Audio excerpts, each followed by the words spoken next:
Live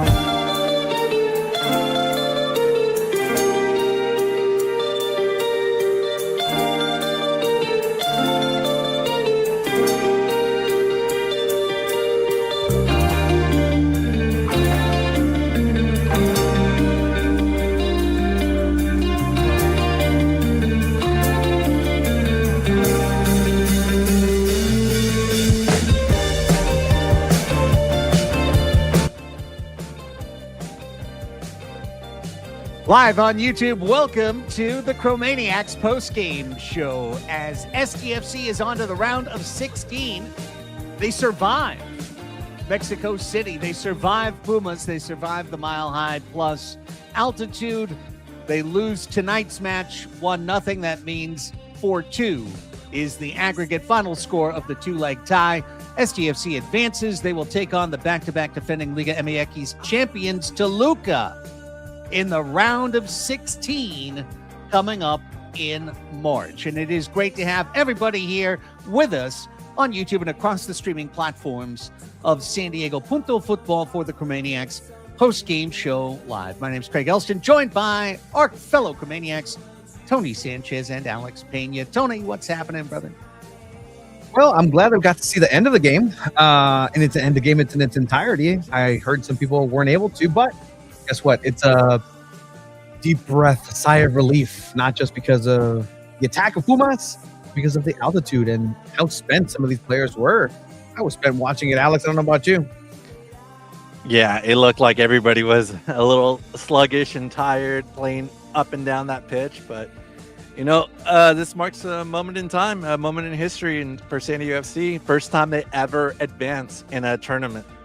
So gotta mark it on the calendar, February 10th, 2026. It's a great moment. And then mark the next one on the calendar, March 12th. Isn't that what we just said, Tony? Right? March 12th? 11th? That is March 11th. Sorry, March 11th. So, yeah, by the time a lot of you are watching or listening to this, a month from today, it'll be SDFC and Toluca at Snapdragon Stadium in leg one of the second round, with a week later, a trip to super high altitude coming along. Well, it is great to have everybody here. We're going to be chatting through the match and all of the implications therein. We do have post-match video. We don't have any sound to accompany that video just quite yet. But if we do get it from Mexico City between here and the end of the show, we'll share with you what head coach Mikey Varas and various SDFC folks had to say. Otherwise, we'll have that for you on Thursday's show. But guys, Alex, you said it, and it's so true, man. Coming into this season, knowing that CONCACAF Champions League was going to kick things off, you knew that before you even got to the home opener, you'd have something that helped define the season in the very first 8 days in which the team was on the pitch. And what they got was advancement. They beat one of the Equipo Grandes of Liga MX. They went to Mexico City and they held on. And to have built that 4-1 lead, in retrospect, for SDFC fans, those late add-on goals, that burst that didn't stop at 2, was the difference. Because if SDFC wins the first leg 2-1, they do not advance. They lose 1-0 on the road goal tiebreaker. And it's an entirely different match because SDFC is trying to push the other way, and they're going to be pushing for a goal instead of just hanging on to survive. So really, guys, taking care of business at home proved to be of the critical importance to get through in this match. Yeah, that outburst of goals. What was it? 4 goals in 18 minutes, and yeah, they needed all of them. I mean, to get a nice, healthy lead, you felt very comfortable and confident that SanDiego FC could just play this one out, play their game, kind of be a little, relaxed out there, and you're just fighting the altitude. You're just hoping that 1 doesn't turn into 2, doesn't turn into 3 with Pumas, and they did it. I mean, they just survived, and it really did show that they were little tired out there, but uh, great showing. And I felt even when they even before when they first drew Pumas, that this was going to be the game they can take care of easily. And now the next match against Toluca is that's the real matchup. That's gonna be like a measuring stick type of, like, where are we in our development type of game for SanDiego.FC. So I'm excited for that, but uh, we'll fought, loss. It's kind of weird to say. They survived this game, and they move on, and hopefully we see a much better elevated team for their next match in a month. Yeah, and I mean, Mikey coming in once again with a replicated lineup, and Yeah. he likes to go ahead and come in and if it ain't broke, don't fix it type of situation. That's kind of what we've seen. Even going back to last season, going back to back playoff starting 11s that are very similar. No surprises for the most part. I don't want to put that on your face. But for Mikey Varas and the team, you can tell that coming into the game, they wanted to control the match. They wanted to control and play SanDiego.FC style, have the most possession, and move forward and be attacking. But on the other side of it, Pumas did come out and have a couple of chances off of just time that SanDiego.FC needed to adjust to the game, to the altitude, to whatever it may be. I know sometimes there's talks about, well, altitude, they're professionals and this and this and this. Like, no, it played a factor. And Mikey Varas also mentioned in the post match that this definitely played a factor in the way that they defended, because they switched their formation and switched the way that they were blocking and attacking, trying to stop the ball at the midfield and then try to move forward. But then since there was no real power moving forward, there weren't any legs moving forward. You have Pellegrino with 2 chances to hit the woodwork. There was just, the game plan needs to change and it needs to be dynamic in the moment. So they are able to go ahead and go back and maybe invite some pressure. But then again, Pumas wasn't the best. And even when they were, Pablo Cisniega was there to take care of business. Pablo Cisniega, man of the match, man of the series to advance. But today in particular, it was going to have to be him. It was going to have to be him. It was going to have to be McVeigh. It was going to have to be Dua. It was going to have to be the entire back line. It was going to have to be everybody defending as well as they could. And I really think, and I said this to Tony earlier as well, I really think that Pumas lost this match, if not in the first 15 minutes, certainly in the first half. They needed to put goals on the board to change momentum, to change and build excitement within their group, within what fans showed up. Boy, when they came in from that wide shot, I was like, holy cow, they're playing in a 1/3 full arena, if that. And we know there's a good SDFC supporters group contingent that came, unbelievably. But from the start, this was all Pumas attacking, SDFC defending, sloppy getting out of the zone, no possession to speak of whatsoever. And if Pumas converts something early, this is a completely different match, gentlemen. Yeah, I wasn't really surprised by the possession of it. I wrote the other day that Pumas at home, they like possession. They're around like a 58% possession rate. So I wasn't going to be surprised by that. I don't think Mikey Varas was surprised either. And they just let them have the ball, play a little bit more defensively, and yeah, I mean, on the other side, they did have their chances, especially with Pellegrino. He just missed them, and I think if you get one, I think you could just call it a day, and it's all over.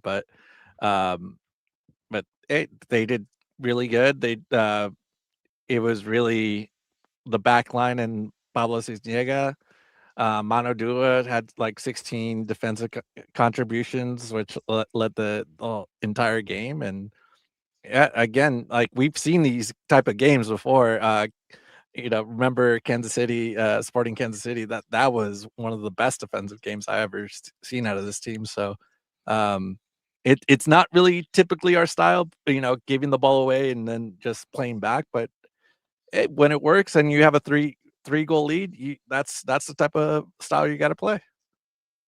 Pumas was actually also just playing much more offensively and playing different to what they were proposing in the matches earlier. Here, Pellegrino hitting the woodwork for the first time. I can hear the Chucky would have scored that, but like it didn't matter. It didn't matter. It doesn't matter. Here we are. But there was a moment in this game where you can definitely tell that the players realized that they needed to conserve energy, and so you can tell on the offensive side of things too. That it just took an eternity for everybody to move forward in the final third.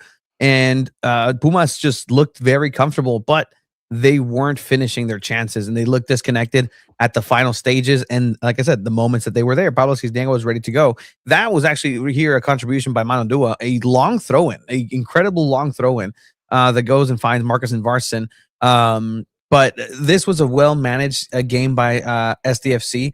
They wanted to go ahead and move forward and be attacking and do their style, but I'm very interested and intrigued the fact that Mikey Varas and the team decided, okay, we need to go ahead and save us energy and look for small spaces because we're giving up spaces on the back, like this opportunity here. My favorite save from Pablo Cisniega, just going all the way down and just reaching with a quickness. He's a tall goalkeeper, and to get down with such quickness isn't seen very much, but Pablo Cisniega for sure, the man of the match here, and only allowing one goal for Pumas. I mean, I think that stopped right there. You said it. That's the 28th minute. That's that goal in the first half hour that Pumas needs. They would have caught it just in time. They would have had a chance to push for a second by the end of the half. And then all of a sudden you're sitting there in that situation where if they get the next goal, they have the lead. But if you get the next goal, you've got a 2-goal lead. It's this weird, mix because of the road tiebreaker. So gigantic individual play there. And credit to McVeigh, who's already sucking wind, to at least force the shot wide enough to make that play a difference maker. Now, SDFC had multiple 2v1 situations in the course of the match that they could have turned into goals and just didn't. And by the end of the game, I mean, there was a sad boy 2-on-0 where it wound up with Dreyer just like dribbling into the corner and the ball just being taken away by Keylor Navas, just coming over like 8-year-old and under soccer and just like, no, I'll take that. Thank you very much.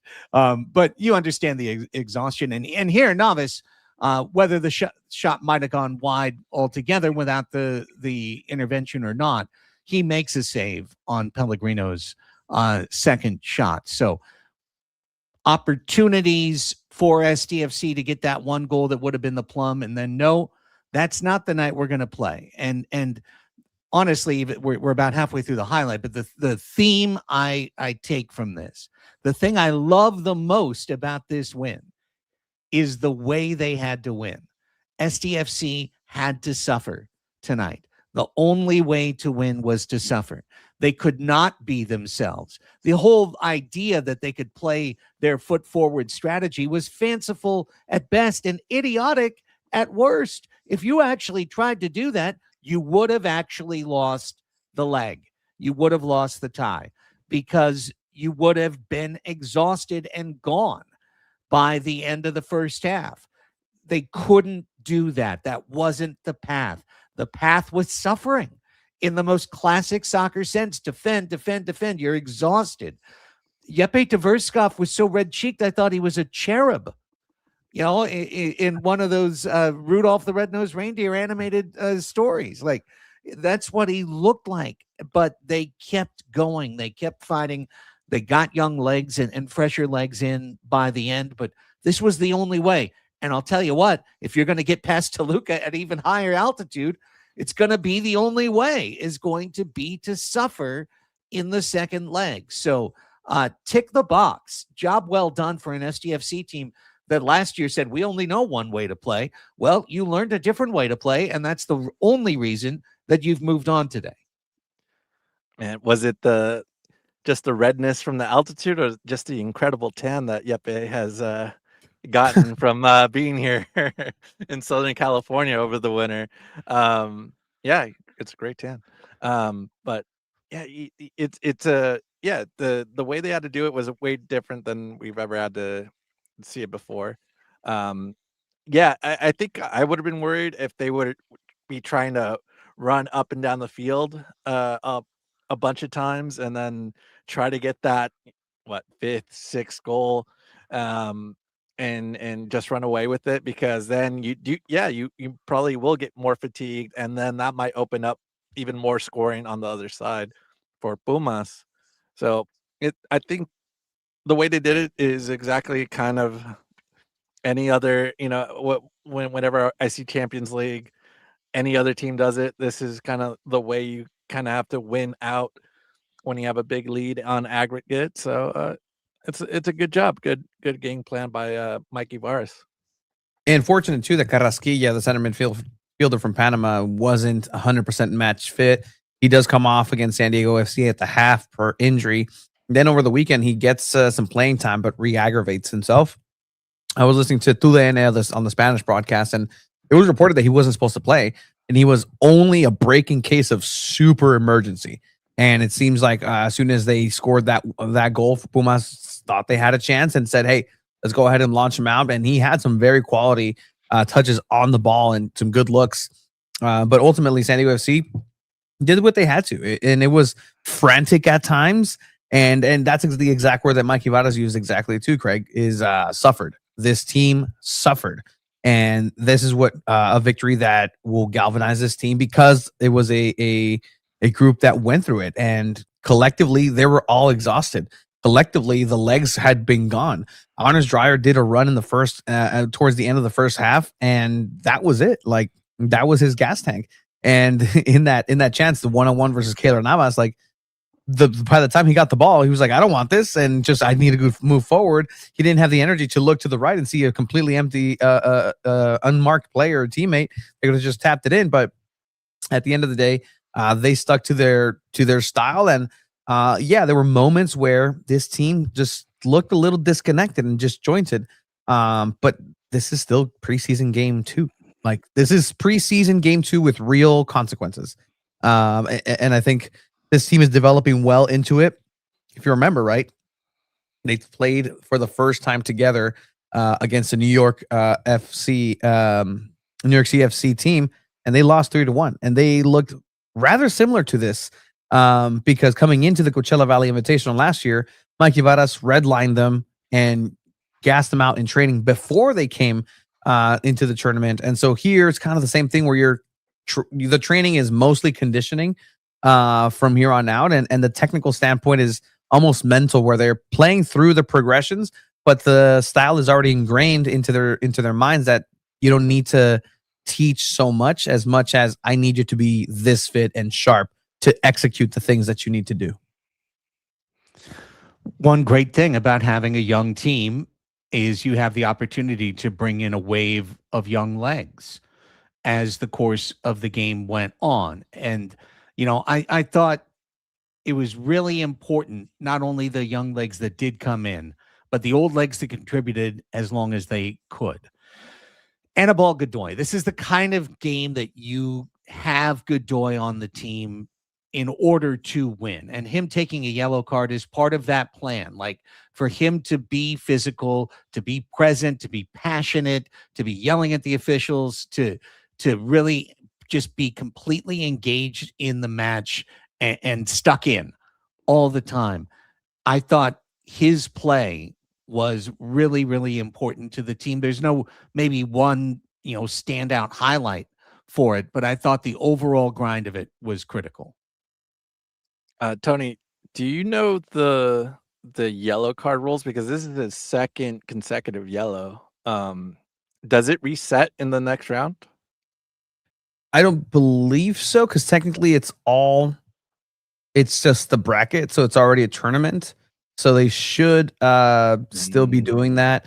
So you can get, players receiving yellow cards in 2 different matches results in an automatic 1-match suspension, actually. Oh, 2 yellow really? cards. Yeah. All right. Well, yeah. I mean, I liked his contributions. Obviously, the physicality of it is what's needed on the team, and he brings the veteran leadership along with that. But he got 2 yellows, two straight yellows. That means he's out. He's out for the next match, and that's a huge blow. I think. And I think we the Padreata Discord too. I was like, I kind of typed it and I sent it to the group that he was walking a fine line sometimes, like towards that second yellow, almost a red, and that could have kicked off something for Pumas. But I like the physicality, but sometimes you also have to be smart about it, because now that he's out, it seems like he's out. That's a huge blow in a young. It's going to be a younger midfield next time when you face off against Toluca. And I mean, yeah, what kind of do you feel, Tony, that that's going to be like a huge mismatch when we do see Toluca? Maybe for match 1, but just again, the system is the one that is gonna come through, and they have time. That's something that they didn't really have between here and the next match. Is they have some time to work together. Some fitness levels for some of the players are not where they're supposed to be, for sure. But like I said, here is now making sure and hyper focusing on making sure that the team is ready to go on a health standpoint here at home. Because it's going to be difficult going into Toluca in La Bombonera and Nemesio de a legendary stadium in altitude upwards of 8,000 feet in Toluca, which is near Mexico City, but just gotta go upwards a little bit in the neighborhood. And it's a tough team that's very physical, very fast, and they're the bicampeones, the back-to-back champions in Liga MX for a reason. So it's going to be very difficult to take it over to Toluca. So I think the strategy is going to have to be do what you did with Pumas. Come out with the results. Try not to allow a goal, which is going to be very hard for a SDFC team against a really good offensive side of Toluca. And then play with heart and hustle and do everything that you need to do down in Toluca with Aníbal Godoy back. That's when you go ahead and deploy him. But you need to prepare Pedro Soma to be able to have the best game that he's had in an SDFC uniform. I would also note that SDFC plays away weekend matches the weekend before and the weekend after, bracketing the Toluca tie. So, they're going to be home to Toluca midweek in between those 2 road matches, and then coming off the road match, they're going to go straight down to Mexico to play the second side of the tie the following Tuesday. So that's an intense set of schedule that, to be honest, having Godoy miss one leg of that, like some veterans are going to have to sit no matter what for a Tuesday game in the middle of that. You're going to have the kids play no matter what. So all things considered, I think that is not only something SDFC can survive, it's something they might have had to have done whether he was suspended for a match or not.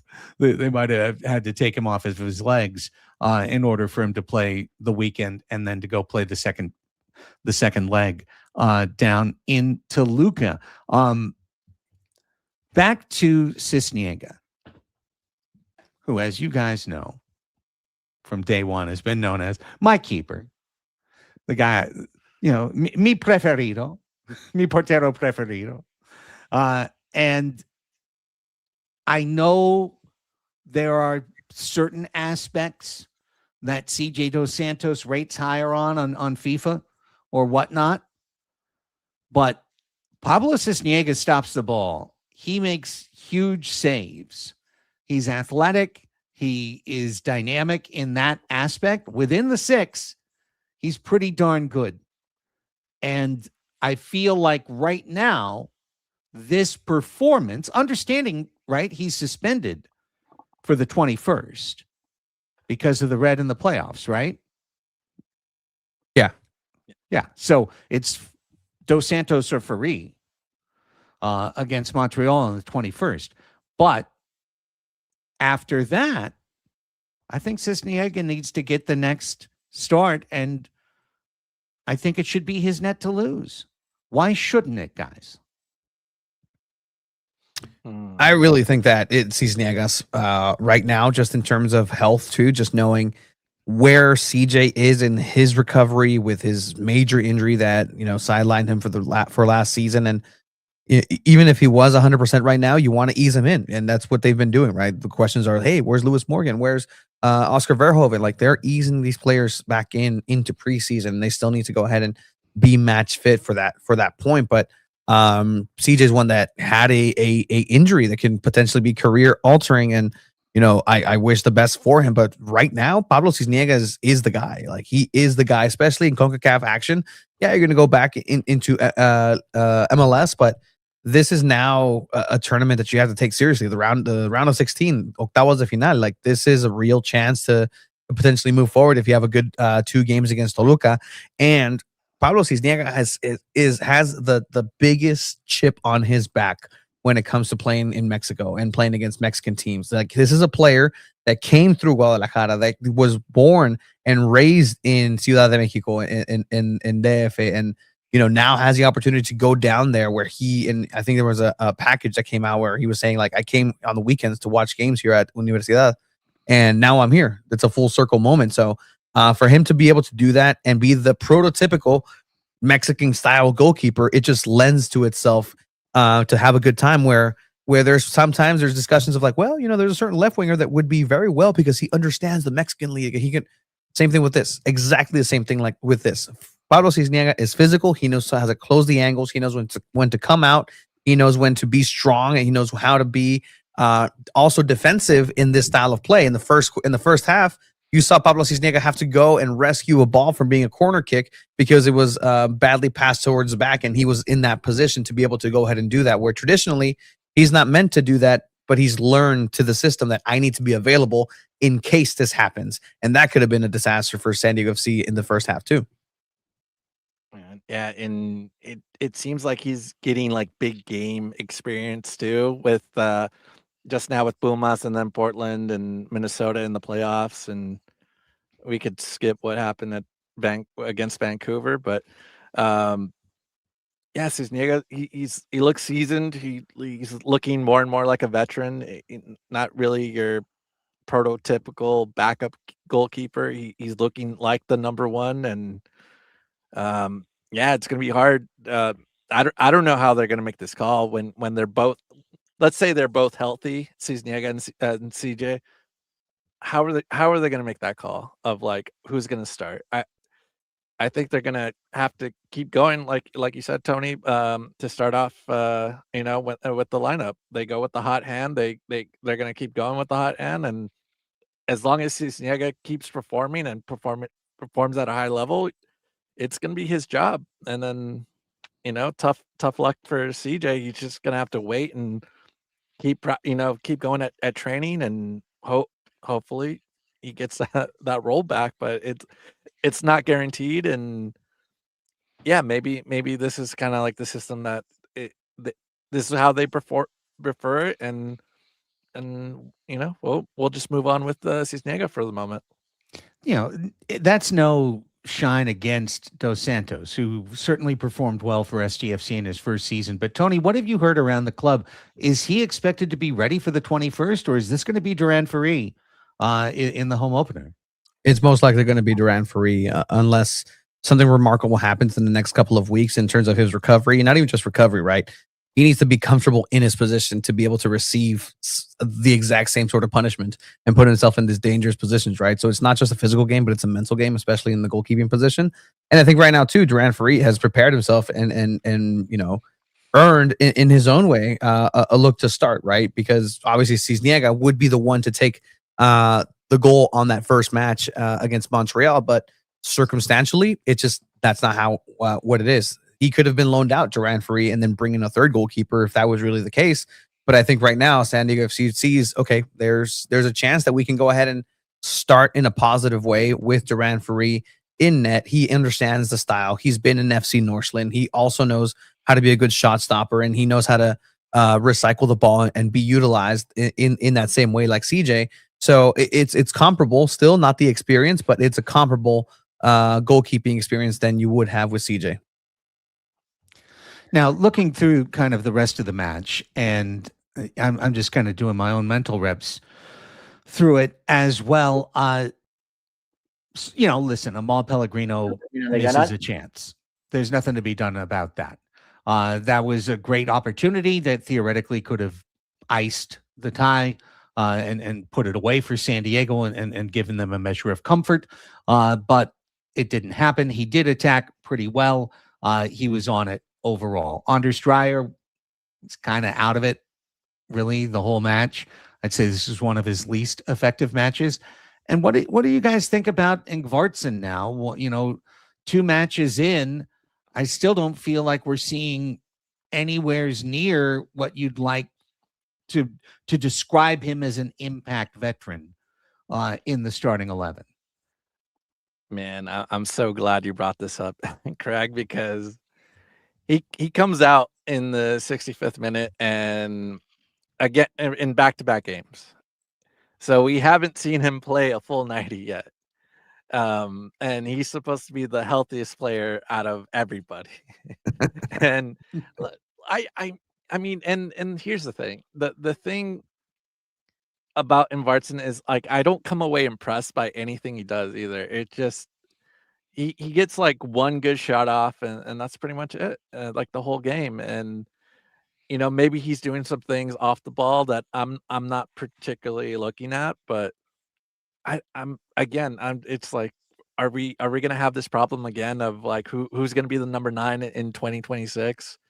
We're gonna be asking the same question over and over again. Man, it's just tough to try to figure this situation out, and hopefully we see Morgan Lewis, or Lewis Also, Morgan. Lewis Morgan.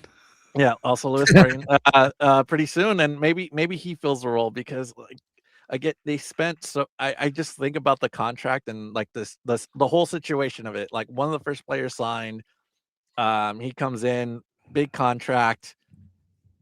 He's essentially the reason why Olaski's not here. So and with all that, this is the type of performance you give out, and it's not too impressive. He had a good shot, dude. What are you talking about? He had a shot. He had one shot and he took it, and it was decent. It seemed like it was 100% more shots than he had last game. So I mean, it's going it's going up. He's going up. Yeah, and that's gonna be my mission. I think next time I see SanDiego FC in person and see Marcus Ingvartson on there, like I'm just gonna watch him. I'm gonna have one-on-one coverage, and I'm gonna have just my eyes on him and to see what is to be seen. He's important to the system, and sure, but the question, well, why does he start? Who else? Right. Are you going to start? Are you going to start Oni Valakari, who's still coming back from injury and only got subbed into the later half of the game and even then he was struggling. My God, 5 minutes in, he looked like he was going to die. Yeah. Oh my goodness. Right. Morgan not available just yet. Pele not a striker. So then do you throw what worked last time is having the youngins come in the second half and be those young legs, because that's what started the 18-minute onslaught on Pumas, and so you want to maybe replicate that formula. But who else? Are you really going to say throw in Tomas Angel? Are you really going to say throw Dreyer in the false 9 when he himself is struggling in his natural position? And there's really no need. That's the thing. There really isn't a need to be outright. If there was a little bit more urgency needed for this game and Marcus Ingvartson was performing that way, he kind of hides behind that result. Like he hides behind it and he's able to go ahead and cruise through and he contributed in a positive way, did his job. I'm going to go sit down and everything's fine. And also, I think he needs to go ahead and just find his game. He found his game last year when he came back momentarily against San Jose. That's the Marcus Ingvartson that people were promised. That game when he came off the bench, that was a Marcus Ingvartson that we were told that this is the guy. Like, he wears 7, but it should be a 9. Like, he's going to be the leader up top, and he's going to be scoring, making space, creating, being physical, being that player that upholds the play and the ball and is able to distribute from there with his back to the net, very Nick Pereira esque. And it's just not happening. And I think it's okay to give him the benefit of the doubt only because San Diego FC is winning. When it starts to turn, and then and same thing with Pellegrino, when it starts to turn and these chances just keep being chances and not goals or potential corners, I'll give a corner. If you take a shot and it goes outside, that was a good stop. You can't really say anything about that. The goalkeeper bested that chance, but they're not taking those chances today. The post was the enemy of Pellegrino. A couple of inches to the left, it would have gone in. But I'm with you. I haven't been impressed with Marcus Ingvartson just yet, but I know that there's potential there, and I know Mikey Varas and company see something that they need in him to make this 2.0 SDFC Season 2 Electric Boogaloo much better. The one good thing that Corey Baird brought to this team, and he was part of the playoff run that they're going to lean back and point to every time there's adversity in the first half of this season. They're going to go, remember the playoffs. Well, I mean, in those playoffs, Corey Baird was athletic. He could keep up, and he was a good distributor of the ball. If he's not a classic 9 in terms of taking shots and leaping up for big headers and whatnot, he's not Zlatan, but he was somebody who could move it around. And I don't think anyone thinks Marcus Ingvartson is Zlatan either, and I don't think we should be expecting him to be any version of that, but we just want to see him be a version of something, because other than that, I was promised that Lewis Morgan was going to be a really important player for this team, and so far through 2 games, it's okay, he's on ice. Well, next Saturday's the home opener. MLS season's underway. Is he not available that day? If he's not available that day, well, he missed almost all of last year. Can we get some definition on timelines and when we're going to see this guy? Or is this going to be like what we did last year with Ingvartson? We're just every single week, we're like, well, is he in? Is he out? Can we spot him in the warm-up? Can we spot him in any of the pictures from training? Like, are we going to be back to being Chucky sleuths again? Like, we can't see him in the picture. Like, what's the deal with Morgan? I hope we're going to get good resolution on that soon. Before we hear from Tony, we're playing Montreal next week, and you could essentially play all the kids, and I bet you we could still come out 2-0 with a very good win against Montreal, because they're not a good team. But Tony, what is he? I mean, is Morgan going to be ready for the opener? He should be ready to contribute some minutes to the team, but the thing about Morgan right now is that they're protecting Morgan from Morgan. And we heard it because he himself, by his own admission, said that last season and in his last injuries, he just went too fast, didn't recover, didn't do the steps, didn't do the PT correctly, just rushed it and re-aggravated an injury, right? And so now coming into the season, he's like, yeah, I'm learning to kind of throttle it back. Enter Mikey Varas literally right after, and he says, no, yeah, there's some players that we have to get it up to pace and get fit. And there's some that we have to throttle back because we need to, make sure that they're not hurting themselves. And essentially that's kind of pointing to Lewis Morgan. And I think that's where this team is, and they're not going to deploy him unless it's necessary. And I think Mikey Varas looks at this team and says, you know what? I don't need him to be anywhere near the pitch here. I think it's a defensive game. If it needs to be, if we resolve on the other side and get a goal, great, game over. But on the other side, if I need to have a reserve player on the attack, yeah, maybe I can give him 5-10 minutes if we can go ahead and do that or need it. But he's on pace to be featured.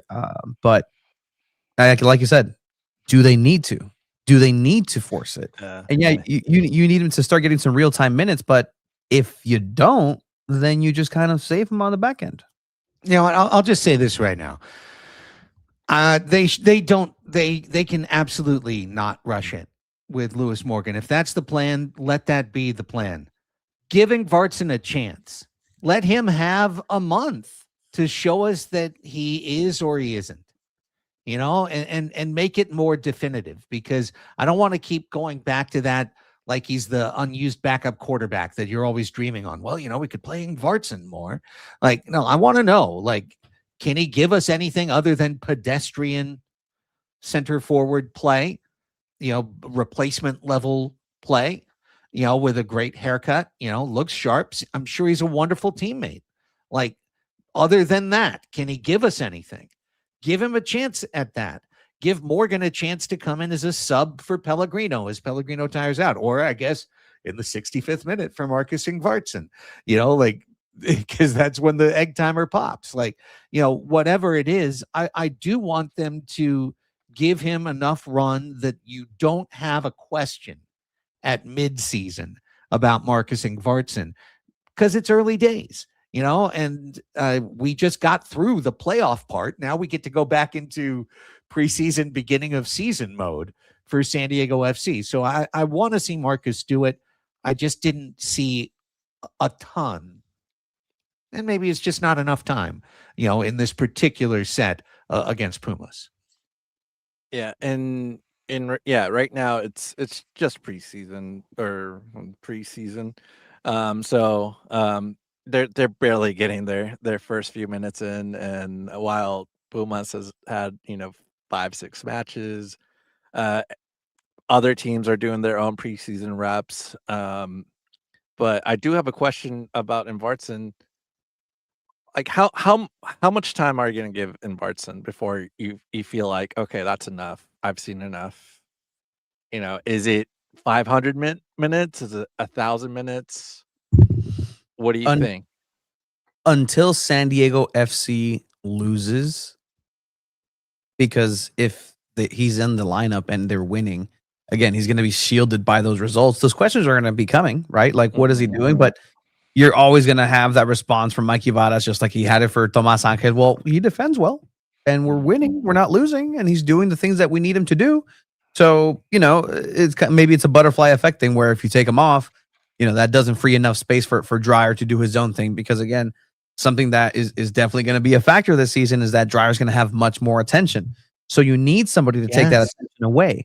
And so whether it's Ingvartson, who's being a little bit more dangerous, not scoring, but assisting, taking some pressure off, tiring some defenders, and letting Dreyer have more space to do what he does and develop into the attack, then I think that's a net positive, right? But I think as San Diego FC starts losing, tying, not being offensive, just like they had that run last season where they just weren't winning at home.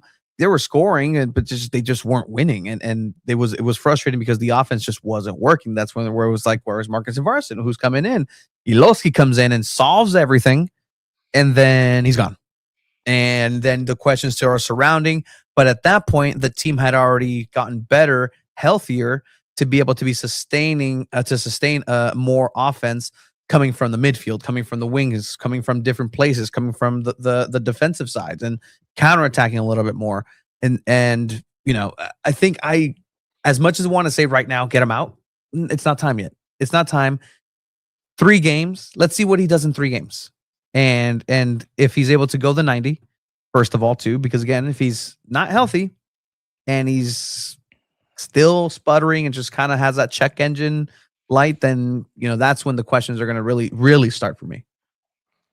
Do you have Mikey Varas audio, Tony? Yeah, got a little bit of Mikey Varas here at the end, mostly Spanish, but I got the last English question, the only English question towards the end. All right. Mikey Varas. Oh, good. Attacking Pumas, and what were the challenges in order to make sure that the team was able to maintain a pace through 90? Yeah, I think the challenges were it's our first time playing at this level of altitude, and just getting used to how the ball felt and how we felt.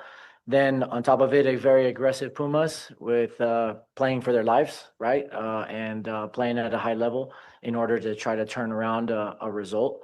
And then ultimately what we did is once we realized, we tried a couple of changes during the game. We changed our press in the middle of the first half. Then we changed it again at halftime. And we saw a little bit of improvement there, but ultimately you could see the game was pushing us in a direction where we were going to have to suffer a little bit more tonight. And the most important thing is that the guys found a way to win, because we've played a lot of games where we've been protagonists, but to be a protagonist most games and also know how to gut out a performance is really important. Thank you, Mikey. Gracias. Oh, thank you, Mikey. And thank you, Tony. One good answer, at least. I mean, we could have gone through, I guess, some of the Spanish translation, but that I think he said it. He said almost all of it right there. Bringing up press, because I got like two more things I definitely want to get to on this show, and then whatever else you guys want to get to. But I thought, when we talked about how Pumas kind of lost this in the first half hour, the way that SDFC could have lost it in the first 15 minutes was the way they reacted to Pumas press, which was sluggishly. I mean, Pumas was pressing with all 11 from minute one, from the jump, and SDFC acted like it was the opposite for the good first 15 minutes. I mean, multiple times with every single Pumas player pressing in the SDFC third, Cisniega's outlet was a 3-yard pass to the defender right next to him, and then it was right back into the corner, and then it was like 4 touches and then out of bounds. That happened like 3 times over the course of the first 10 minutes because their reaction to Puma's press was almost like, what? Wait, no, that's us. What are you doing? And I mean, it was wild to me. And as Mikey said, they were learning what it means to play at 7,300 feet, how you feel gassed on the first step. And you're like, wait, what? Not the same. Turbo button, not there. I'm pressing it and nothing's happening. So, I do think them not getting hoisted on the petard of those early mistakes was the biggest reason why there was a lot less stress in the last 30 minutes. Yeah, it was a good strategy by Pumas to just come at them early, because they're just getting off a plane, they're just going straight into this match, and I think the highest altitude they've ever been in is Denver, which is like 5,000 feet, and this is a little bit tougher than that. So yeah, Pumas had the right game plan, and guess what? Yeah, they're down by 3, so they had to know that this was coming. They had to get 3 goals to try to win this match. But Cisniega did a great job.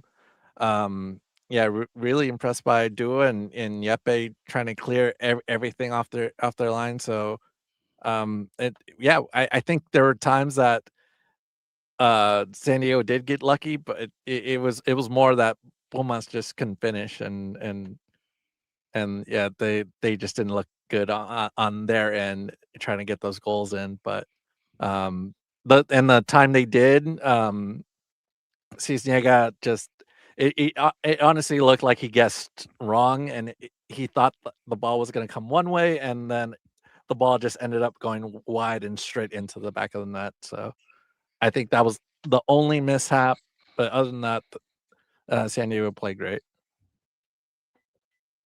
Yeah, and it's really kind of catching up to, you're chasing what you left last season in a way too. And if you're comparing that San Diego FC that was well polished, it was a very well run machine towards the end of the season. Like, no, in the off season, that's something that needs to be halted. Like, they need the rest, and not just the rest. They were asked to come back earlier than they were anticipating to start playing. And so it's a testament to the preparation of the coaching staff for sure as well. Like, this victory isn't necessarily just the players. Yes, they played. They're the ones that play, but I think the preparation was done very well. And even then, with as great preparation as there is, world-class level preparation, altitude is just killer. And they were there trying to adjust and trying to get and catch their breath. And there were moments where there was a stride and they got their second win, but then they needed a third, fourth, fifth win at times. And you'd kind of get those moments in lapse in concentration, right? The goal that does go in is a mistake. It's an error. And any other game that's on a one-off that costs you the game, you lose 1-0. But here, SanDiego FC was fortunate to have the backing of that result here at Snapdragon, just how important that game actually was. And that's going to be, once again, just the mindset going forward. You know you're going to have a 100 times gravity match in Toluca. Like it's going to be intense. Take advantage of your coastal sea level stadium here in San Diego. Take advantage of everything that you can and defend as hard as you need to and try to get that result. If you come out with a 2-0, a 1-0 match here at Snapdragon and you travel over there, you have that in your back pocket, knowing that if you score just one, you'll be fine. But if Toluca scores one, well, there's no wiggle. It's still genuinely 1-1. And then it's just kind of a toss up from there on out. But it's gonna be interesting seeing how they prepare for the best team in Mexico that have been waiting. And I did hear earlier from I forget his last name, but Pavel is a player who plays for Toluca, and he was asked, I believe today, like, hey, you have a match coming on against in CONCACAF Champions. Who would you rather play against? He's like, well, I'd rather play against Pumas. Just we know what San Diego has, and just kind of have we know who Pumas is, and the travel locally. Of course, they're going to say Pumas, but that's not the case. And Toluca will be having to travel to the United States to face a San Diego FC that is again surprising a lot of people. They're genuinely surprising a lot of people by playing the way that they are. You saw it. I don't know if you guys saw the little intro that I did for 2 balls and a mic that has the pundits in Mexico just going after Pumas and Efrain Juarez, like, well, you can't play 60 minutes. It's incredible. What's going on? But also giving a credit to the style and of the established San Diego FC. Second to last thing about the pitch, and it's just kind of putting a button or going full circle to what we said to start the show. What an important way for this season to begin. You've already accomplished something. You advanced a playoff round. You played a playoff leg against an Equipo Grande, a top 4 Liga MX team. You went to Mexico City to finish it. You went to altitude to their park. You suffered. You advanced. 4-2 final score of the 2-leg aggregate. And on goes SDFC to take on now the Liga MX Bicampeones. This is huge. It's prestigious for the club. They have accomplished something. And for everything that we talk about, well, Marcus didn't look that great or this, that, or anything else, this was our, as Tony said before, our second quote-unquote preseason game. Pumas was 2-0-2 coming in. They were playing their 5th competitive match when we played our first. They played their 7th when we played our 2nd. And SDFC advances, not Pumas. So, when we say Pumas didn't play that great tonight, we got a little lucky. They didn't finish the way that they could have. It could have been a different match. But. Also, remember where the die was cast against you in the setup coming in. That would have been all the excuses if Pumas had advanced instead. So put all that aside, SDFC really accomplished something. They took on the headwinds of the preseason of saying Chuky's not going to be here, and we don't talk about Chuky, no. And we haven't even moved him. We haven't sold him. We haven't transferred him. He's running around singing hills. He's playing the par 3 course. Every other day I hear his handicap's down to 4.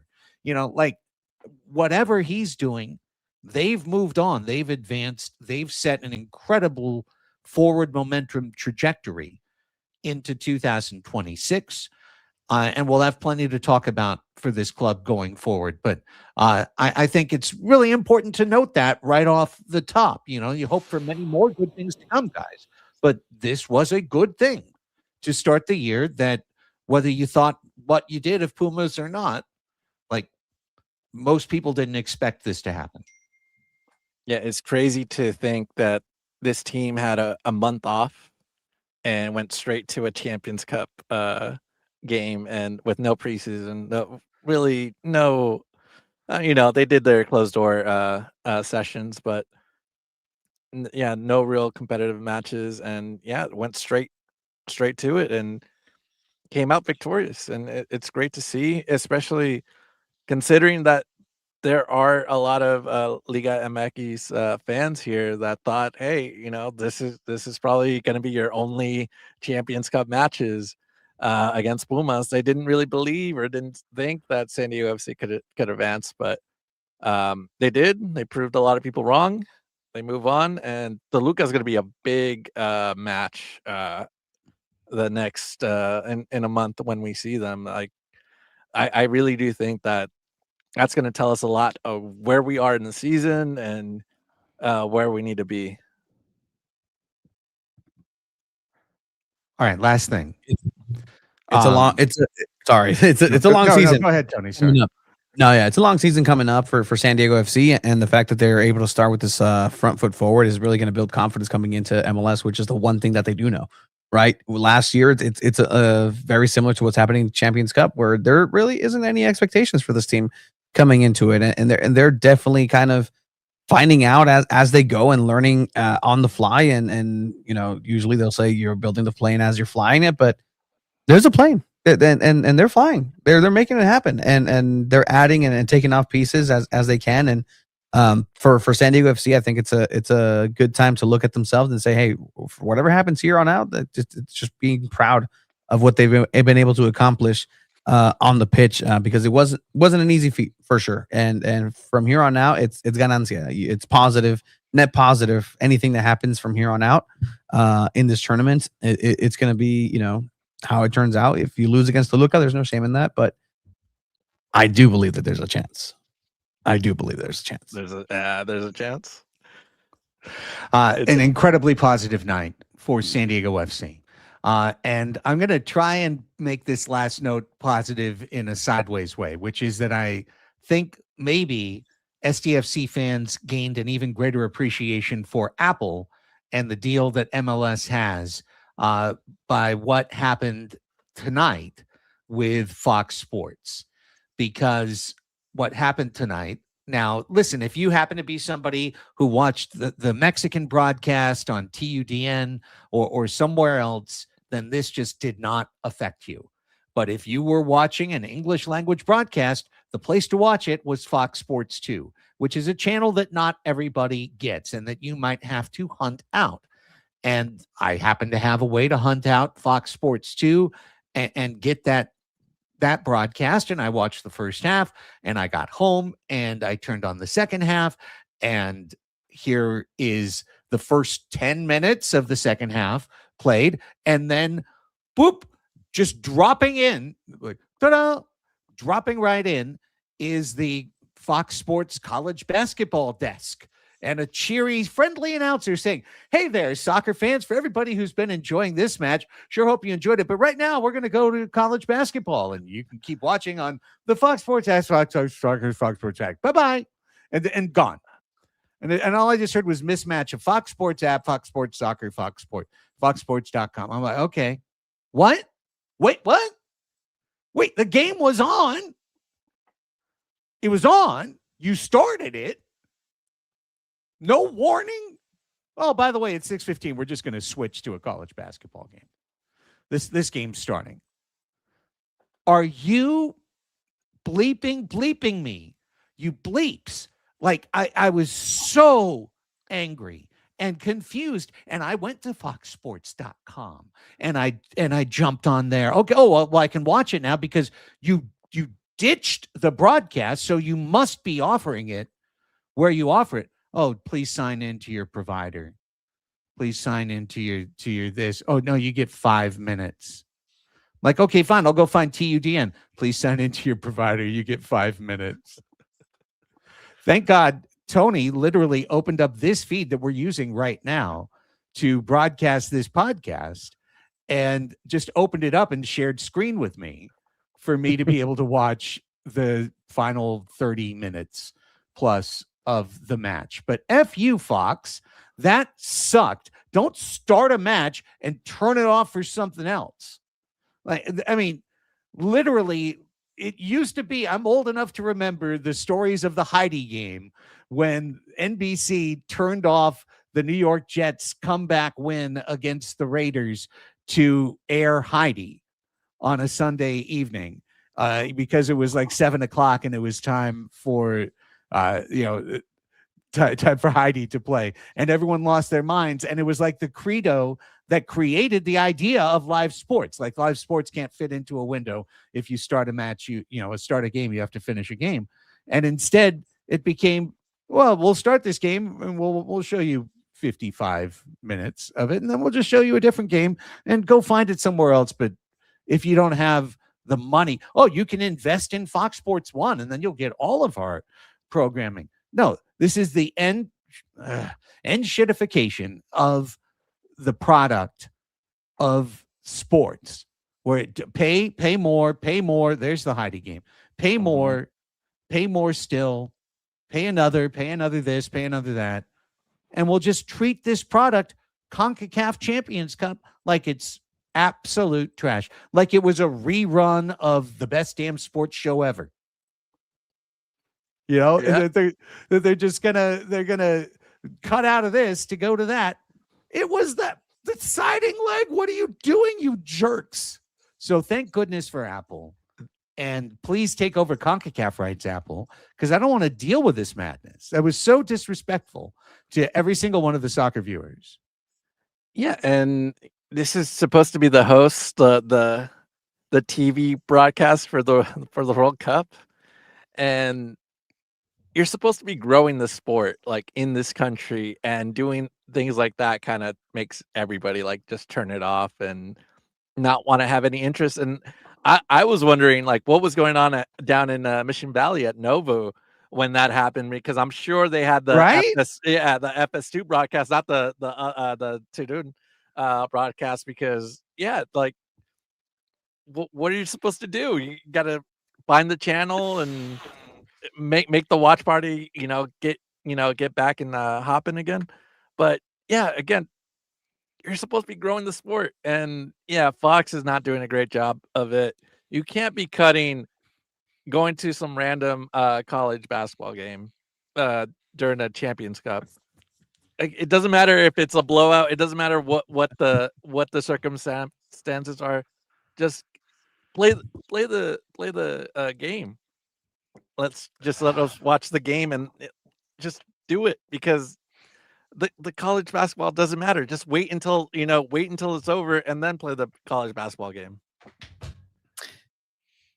See, this is why it's good to have never had cable growing up, and just kind of learn through these things. And hey, we watched it, Craig, but for those old school soccer heads, tarjeta roja, you know where it's at. Well, Tony had a good point, Alex. Like, what about the Chromecast? Like, what would be the way that, like, how do the content creators do it on Twitch? I always see these people who are like right alongside Survivor or Big Brother or something, but like, are they not playing the stream along? They just expect you to have it on audio in the background or something. Maybe that's what it is. I don't know, but. It was really nice to watch the match with Tony. It felt like a monetizable. I was just when Tony said that, it's like, oh, should we do like a watch party type of thing one day? Like just like turn on the broadcast, we'll talk about it, we'll just kind of follow along. Yeah, we got to workshop that, because it was good, but the real reason was I literally couldn't watch otherwise. But thank goodness for Apple, because that won't be the case. I've got every Apple product imaginable. I know I'll be able to watch. Yeah. Well, thank God for Apple. When you can see all the games, and not only watch all the games, and then you can watch it back if you missed anything. Like, that's the type of thing I do. I like going back, watching like the whole entire game and take notes and everything. You can't do that unless you get the app, the Fox Sports app with these matches. You kind of just have to watch the highlights, because that's all they give you for free. So and to answer our friend's question from Denmark here on the screen, Fred Spot, I'm pretty darn sure that CONCACAF YouTube channel is blacked out to us here in the United States, as well as in Mexico. In Denmark, works for you, great. But for us, we're locked out because somebody has paid for those rights in this country. And in that case, it was Fox that paid for, the rights in this country, and then decided that the rights for Iowa State basketball, were more important at 6:15. It was time. So yes, indeed, VPN can help. Good point. Cool. Will, I know. Yeah, there's always a way. Where there's a will, there's a way. The gray market does exist. That's for sure. But yeah, no, I hear you, brother. I hear you. But I'm just saying, come on, FS2. Come on. Why is it? Come on. Straighten up and fly right. What are you doing? I hate you for soccer now. I'll never trust you. Like anytime I'm watching a game on Fox from now on, I'll be like, it's the 70th minute. Is Iowa State Cyclones action about to start? Should I be watching this match, or should I, or do I need to lock in with a college basketball take here? It seems like the Mexican broadcast is the way to go now. For if you want a reliable source, just stick. Hey, you can bone up on some Spanish too, so that's always healthy. And learning a different language, you'll pick some stuff up here and there. So yeah, that's I don't know if that starts the Chromecast for away games. Who knows? But it was yeah. So this is kind of how they do it, where they'll just talk about it in the background, and as the game progresses, they'll just have these stats. And Sky Sports does that in England too. Like they'll just have in studio. Why does anyone even want to look at either that bloke's face or any of us? The match is on, but they're not watching. That's the point. They're not watching. They're not watching. They're watching the match, and this is on in the background, right? Second screen, so to speak. Mm-hmm. Inhabiting your second screen. Understood. Well, okay. Well, a thought for moving along. All right, but that's going to wrap for this one here this evening. This particular episode of Chromaniacs. We're so thankful, and I see, it's been just so great as I was just keeping an eye on it. The crowd just going up and up and up as the hour went along. So thankful to everybody who is supporting the show. If you're here and you haven't hit the like button, please do. The thumbs up is going to help us and help bring in the next wave of SDFC and soccer fans to our next live show. Normally, the Chromaniacs is a Thursday show. We record on Thursdays, and we'll post Thursday nights and Friday mornings. And you can find us on audio form wherever you Spotify, some international platform that I'm unaware of. We probably stream to that as well. Tony, tell everyone what's going on at the place that hosts us right here, SanDiego.Futbol. Yeah, well, we'll have the full media availability of Mikey Varas in Spanish with subtitles on SanDiego.Futbol. That is the name of the game, SanDiego.Futbol, the name of the outlet. Check us out. We have a GoFund us to get us to Mexico City to cover maybe Honors Drive versus Mexico, Game 3, if everything goes right. That's Denmark versus Mexico if they make it to the World Cup. So, let's see if we can get there. Yeah. Dang, that's a really good matchup right there. And for me, chromaticfc.com for all my writing. And we also have a Chromaniacs button to check out the latest episodes. And you can also follow me on Instagram at chromaticfcsd. For myself, Padres Hot Tub will record tomorrow. We had to wait because Rafi was traveling to New Orleans. So he's back, and we're going to record tomorrow afternoon. So you can look for a new episode of Padres Hot Tub here on YouTube on Thursday morning, and for our patrons on Wednesday afternoon. Also, tomorrow at 6 p.m., Tony and I will be live with the latest episode of Soccer's Overtime, covering the San Diego Sockers, who won their third straight match on Saturday, a big 11-4 win on Veterans Night. I say it Veterans Night, Alumni Night. It's not Veterans Night, although they're all veterans, I guess. On Alumni Night, it was a great night. Craig Child's bobblehead giveaway. We're going to talk to one of the young stars of that game, Juan Salazar, on the show tomorrow evening. So come check that out. If you haven't come to a San Diego Sockers match, Tony and I will be there Sunday at 4:00, by the way, for their next home match against Empire at Front Wave Arena. So if you do have the time, we'd invite you to come check out the indoor version of professional soccer in San Diego, which is super exciting with a super good team. that's going to fight for the championship, just like San Diego FC. So, and has a supporter section powered by Chavos Frontera Ultras, who have the subsidiary Los Brujos de 78, the supporters group. Go check it out. Come join the supporters group if you're a supporter and have a great time. And that's all the stuff to talk about today. For Tony Sanchez and Alex Pena, I'm Craig Elston. Thanks to everybody for watching. We'll catch you on the next episode of Chromaniacs, and vamos, SDFC.